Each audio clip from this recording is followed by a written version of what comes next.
कितना समय हो गया और अभी तक एक भी मछली नहीं आई। हे भगवान, आज कुछ होगा या नहीं।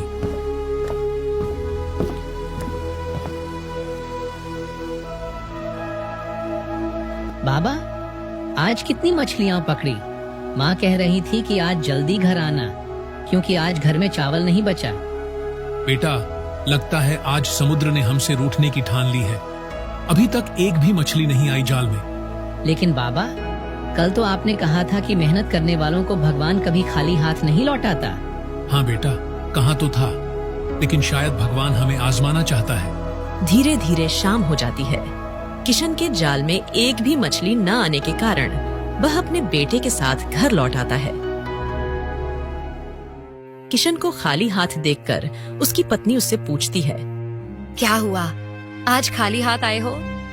तभी किशन गौरी से कहता है, क्या करूं गौरी, आज सुबह से शाम हो गई, लेकिन एक भी मछली जाल में नहीं आई। पता नहीं भगवान हमारी कौन सी परीक्षा ले रहा है। मुझे लगता है भगवान हमें आजमाना नहीं बल्कि भूखा मारना चाहता है। 3 दिन से पेट भरकर खाना नहीं खाया हमने, और अब गोपाल को भी हमारे साथ भूखा सोना पड़ेगा। किशन कुछ नहीं कहता। वह धीरे से अपने टूटे हुए जाल को देखता है। शायद यही उसकी सबसे बड़ी समस्या है, पुराना और फटा हुआ जाल। लेकिन नया जाल खरीदने के लिए उसके पास पैसे नहीं थे। सुनो, मैं सुबह जल्दी निकलूंगा, शायद कल किस्मत अच्छी हो। सिर्फ किस्मत से पेट नहीं भरता किशन, कुछ और करना पड़ेगा। सुबह होती है। किशन अपनी नाव लेकर समुद्र में जाता है और जाल नदी में डाल देता है। वह कई घंटों तक मेहनत करता है, पर जाल खाली ही निकलता है। तभी उसे दूर एक बूढ़ा आदमी दिखता है जो पानी में कुछ खोज रहा था। किशन उसके पास जाता है। बाबा, आप क्या ढूंढ रहे हैं? मेरा चप्पू पानी में गिर गया है और इस वजह से नाव नहीं चला पा रहा हूँ। किशन उसकी मदद करने के लिए आगे बढ़ता है, लेकिन उसे नहीं पता कि यह मुलाकात उसकी जिंदगी बदल देगी। किशन अपनी नाव से झुककर पानी में बूढ़े आदमी का चप्पू ढूंढने की कोशिश करता है। बूढ़े की आंखों में एक अजीब सी चमक होती है, जैसे वह कोई साधारण व्यक्ति न होकर कोई रहस्यमयी इंसान हो। बाबा, लगता है आपका चप्पू ज्यादा गहराई में चला गया है। मुझे नहीं लगता हम उसे ढूंढ पाएंगे। बेटे, सिर्फ चप्पू ही नहीं, कई चीजें गहरी चली जाती हैं, किस्मत भी। लेकिन जो मेहनत करता है उसे खोई चीजें जरूर वापस मिलती हैं।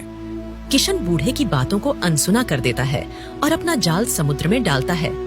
कुछ ही देर में उसे पानी में कुछ भारी महसूस होता है। वह झटके से जाल खींचता है। इसके बाद किशन जो देखता है उससे उसकी आंखें फटी रह जाती हैं। जाल में एक चमकदार मछली फंस जाती है जो सुनहरी रंग की होती है। ये देखकर बूढ़ा आदमी मुस्कुराता है। ये कैसी मछली है? मैंने ऐसी मछली पहले कभी नहीं देखी। ये कोई साधारण मछली नहीं है बेटा। यह मछली तुम्हारी तकदीर बदल सकती है, लेकिन यह तय तुम्हें करना है कि इसे बेचोगे, खाओगे या छोड़ दोगे। किशन सोच में पड़ जाता है। वह मन ही मन विचार करता है। अगर इसे बेचूंगा तो कुछ दिनों के लिए अच्छा खाना मिलेगा। अगर इसे घर ले जाऊं तो गौरी और गोपाल खुश होंगे। लेकिन अगर यह सच में कोई चमत्कारी मछली हुई तो? किशन नाव को लेकर धीरे धीरे किनारे की ओर बढ़ रहा था। उसने उस सुनहरी मछली को नाव में छुपाकर रख लिया। बूढ़ा आदमी अब भी मुस्कुरा रहा था, जैसे उसे पहले से पता हो कि किशन आगे क्या करेगा। मैंने आज तक किसी मछली को जिंदा पकड़कर नहीं रखा, सबको बेच दिया। पर इस बार कुछ सोचकर किशन मछली को धीरे धीरे पानी में छोड़ देता है। मछली कुछ पल तक वहीं तैरती रही, फिर अचानक पानी में वह ओझल हो गई। किशन को ऐसा करता देख बूढ़ा आदमी उससे कहता है, तुम्हारा दिल साफ है किशन, तुमने लालच को हराया है। बाबा, आखिर आप कौन हैं? और यह मछली? मैं कोई साधारण बूढ़ा नहीं हूँ बेटा। यह मछली वर्षों से इंसानों की परीक्षा लेती आ रही है। जिसे लालच में अंधा पाती है वह मछुआरा अपने ही दुर्भाग्य से घिर जाता है, लेकिन जो इसे छोड़ देता है उसका जीवन बदल जाता है। क्या? तो क्या अब मेरी गरीबी मिट जाएगी? इसके बाद बूढ़ा आदमी मुस्कुराया और धीरे धीरे उसकी आकृति धुंधली होने लगी। आखिर बूढ़ा आदमी वहां से गायब हो गया।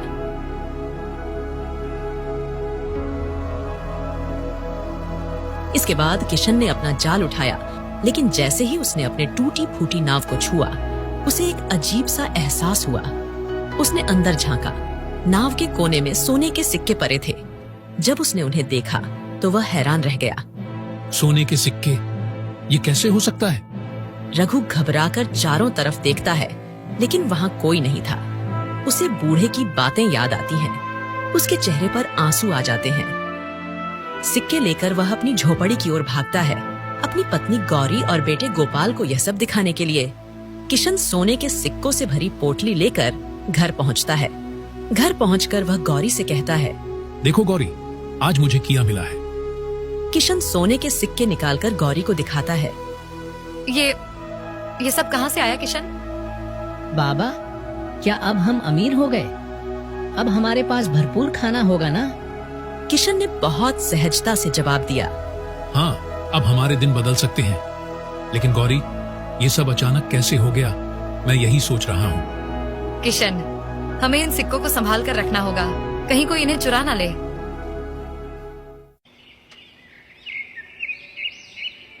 अगली सुबह किशन अपने बेटे गोपाल के लिए नए कपड़े और गौरी के लिए एक साड़ी लेने निकला। लेकिन जैसे ही वह बाजार पहुंचा, लोगों की नजरें उस पर पड़ने लगीं। अरे किशन, आज इतने पैसे कहाँ से आ गए तेरे पास? जो तो आज खरीदारी करने निकला है। लगता है किसी राजा की खजाने की चाबी हाथ लग गई। किशन लोगों की बातें सुनकर अंदर से असहज महसूस कर रहा था। कुछ ही समय पहले तक ये लोग उसकी गरीबी पर हंसते थे और अब पैसे देखकर दोस्त बन रहे थे। किशन ने सामान खरीदा और घर की ओर बढ़ा। लेकिन रास्ते में उसे गांव के सरपंच ठाकुर रामलाल ने रोक लिया। ठाकुर अमीर और चालाक आदमी था, जिसे गांव में किसी और की अमीरी पसंद नहीं थी। ओरे किशना, मैंने सुना है तेरे हाथ कोई खजाना लगा है। कहाँ से आया इतना पैसा? सच सच बता, कोई चोरी चकारी तो नहीं की? किशन को गुस्सा आ गया, लेकिन उसने शांत रहने की कोशिश की। ठाकुर साहब, मेहनत का फल मिला है, भगवान की कृपा से। अरे वाह, भगवान की कृपा भी सिर्फ तुझ पर हुई। बेटा, सच्चाई तो कुछ और है और मैं पता लगा कर रहूंगा।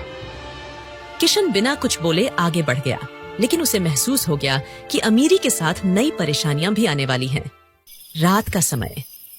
झोपड़ी में किशन, गौरी और गोपाल बैठे थे, लेकिन गौरी चिंतित थी। किशन, ये ठाकुर रामलाल ठीक आदमी नहीं है। उसे दूसरों की खुशी से जलन होती है। हाँ, मुझे भी चिंता हो रही है, लेकिन अब जो भी होगा देखा जाएगा। किशन को अंदाजा नहीं था कि अगली सुबह उसकी परीक्षा और कठिन होने वाली है। सुबह का सूरज उगते ही किशन अपनी झोपड़ी से बाहर निकला, लेकिन बाहर का नजारा देखकर वह चौंक गया। कुछ गांव वाले उसकी झोपड़ी के बाहर खड़े थे। उनके चेहरे पर सवाल और शक झलक रहा था। अरे किशन, सुना है कि तू अब अमीर हो गया। कहाँ से आया इतना पैसा? कल तक जो आदमी मछली बेचकर 2 वक्त की रोटी जुटाता था, वो अब सोने के सिक्कों से खेल रहा है। जरूर कुछ गड़बड़ है। किशन असमंजस में पड़ गया। उसने खुद भी कभी नहीं सोचा था कि अचानक मिली अमीरी उसके लिए परेशानी बन जाएगी। तभी ठाकुर रामलाल गुस्से से बोला, किशन, सच सच बता, तूने चोरी की है या किसी तांत्रिक विद्या से ये धन पाया है? गांव में कोई बिना मेहनत के अमीर नहीं होता। ठाकुर साहब, मैंने कोई चोरी नहीं की। ये भगवान की कृपा है और मेरी ईमानदारी का फल। इसके बाद गांव के लोग सहमत दिखते हैं और किशन पास ज्यादा धन होने के कारण उसका सम्मान करने लगते हैं। लेकिन ठाकुर को ये बात जरा भी पसंद नहीं आती है। धीरे धीरे लोग वहां से जाने लगे और ठाकुर रामलाल भी बिना कुछ कहे गुस्से में चला गया। गांवों में किशन की ईमानदारी और अमीरी के चर्चे होने लगे, लेकिन ये सब सुनकर ठाकुर रामलाल उसकी ईमानदारी से जलने लगा था। वह यह बर्दाश्त नहीं कर सकता था कि एक गरीब मछुआरे को इतना सम्मान मिले। एक दिन गांव की चौपाल में ठाकुर अपने आदमियों के साथ बैठा था। उसके चेहरे पर गहरी चिंता और गुस्सा था। ये किशन समझता क्या है खुद को? पहले गरीब था तब भी ठीक था, लेकिन अब गांव में उसका सम्मान बढ़ता जा रहा है। अगर ऐसे ही चलता रहा तो एक दिन ये गांव का मुखिया बन जाएगा। ठाकुर जी, तो फिर इसे सबक सिखाइए ना। हाँ मालिक, बस एक हुक्म दीजिए, इसका नाम और निशान मिटा देंगे। ठाकुर थोड़ा सोचता है और फिर एक चालाक मुस्कान के साथ बोलता है, नहीं, मारना हल नहीं है। अगर इसे मार दिया तो गांव में बवाल मच जाएगा। हमें ऐसा करना होगा कि यह खुद गांव छोड़ने पर मजबूर हो जाए। ठाकुर धीरे धीरे अपनी साजिश समझाने लगता है।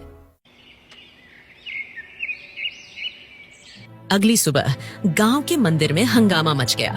मंदिर का दान पात्र टूटा हुआ था और सारे पैसे गायब थे। ठाकुर और उसके लोग सबसे पहले वहां पहुंच गए। चोरी हो गई। गांव वालों देखो, मंदिर लूट लिया गया है। गांव के लोग इकट्ठा हो गए। सबके चेहरे पर चिंता थी। तभी ठाकुर की चाल के मुताबिक उसके आदमी ने भीड़ में से किसी को इशारा किया। मैंने सुना है कल रात रघु मंदिर के पास घूम रहा था। हाँ, और कुछ दिनों पहले ही उसके पास बहुत सारा पैसा आया था। कहीं उसी ने तो ये पैसे नहीं चुराए। गांव वालों के दिमाग में शक पैदा होने लगा। ठाकुर ने आग में घी डालने का काम किया।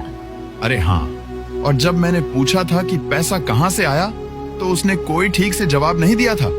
अब गांव वाले धीरे धीरे रघु की झोपड़ी की ओर बढ़ने लगे। किशन अपनी झोपड़ी में बैठा जाल बुन रहा था। अचानक बाहर से शोर सुनाई दिया। उसने देखा कि गांव के लोग गुस्से में उसकी ओर आ रहे थे। गौरी और गोपाल भी डर गए। ये सब लोग यहाँ क्यों आ रहे हैं? गांव वालों ने आते ही उसकी झोपड़ी को घेर लिया। ठाकुर सबसे आगे था। ओए किशन, सच सच बता, मंदिर का पैसा तूने चुराया है ना? क्या? ठाकुर साहब, आप क्या कह रहे हैं? मैं ऐसा कैसे कर सकता हूँ? तो फिर मंदिर के पास तू क्या कर रहा था रात को? और कुछ दिन पहले तेरे पास अचानक दौलत आई थी, वो कहाँ गई? किशन अब समझ चुका था कि यह ठाकुर की साजिश है। वह संयम से बोला, भाइयों, मैं ईमानदार आदमी हूँ। मैंने कभी चोरी नहीं की। आप सब मुझे जानते हैं।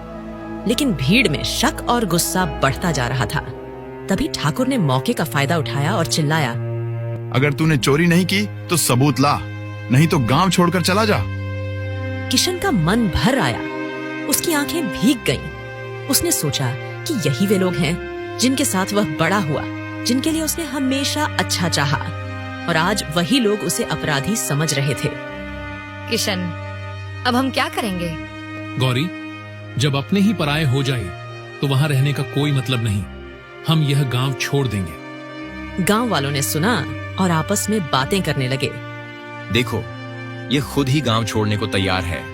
जरूर इसी ने चोरी की होगी। इतना कहकर वह आदमी किशन की झोंपड़ी में से सारे सोने के सिक्के निकालकर ले आता है।